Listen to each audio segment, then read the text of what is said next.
Hey guys, it is Holy Basil back with another video, back between the rack, and today I want to talk about body dysmorphia. When I was a kid, at birthday parties that had pools or water slides, I was always the kid that kept my shirt on because I didn't want to get seen shirtless with my little belly, wherein the other guys either had flat stomachs or six-pack abs. I was insecure.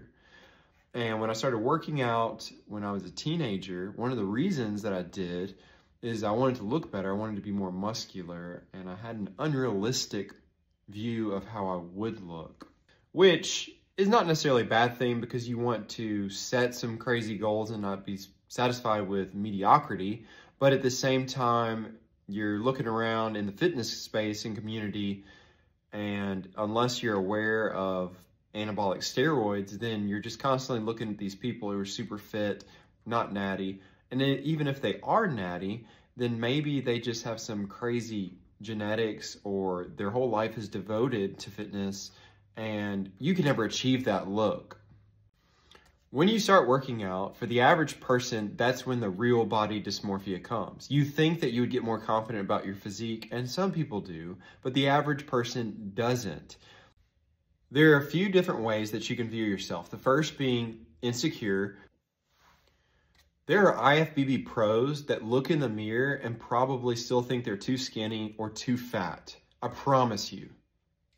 The second way that you can view yourself is in a prideful manner. You can think to yourself, oh man, I look so good. You can actually be hyperinflated and think you look better than you really look. When I first started working out, I made a little chest gains, puffing my chest out, people gave me compliments, and I thought I looked a lot better than I did. I think we all know somebody with invisible lat syndrome. ILS, or invisible lat syndrome, adversely affects walking gait, preventing relaxation of the latissimus dorsi muscles, causing sufferers to walk like this. This debilitating condition is often met with ridicule from non-sufferers. The only known cure for ILS is pull-ups.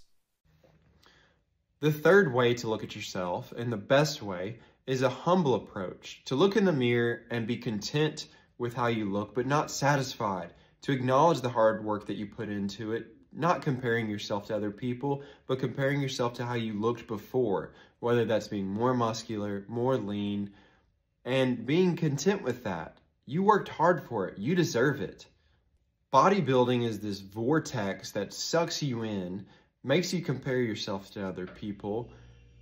If you're competing, it's even worse because you're relying on either the success or the money from it, which there's not much money in it unless you get to the big top of things, and you could always be better. There's someone always with better genetics than you, better work ethic, better drugs, whatever it might be.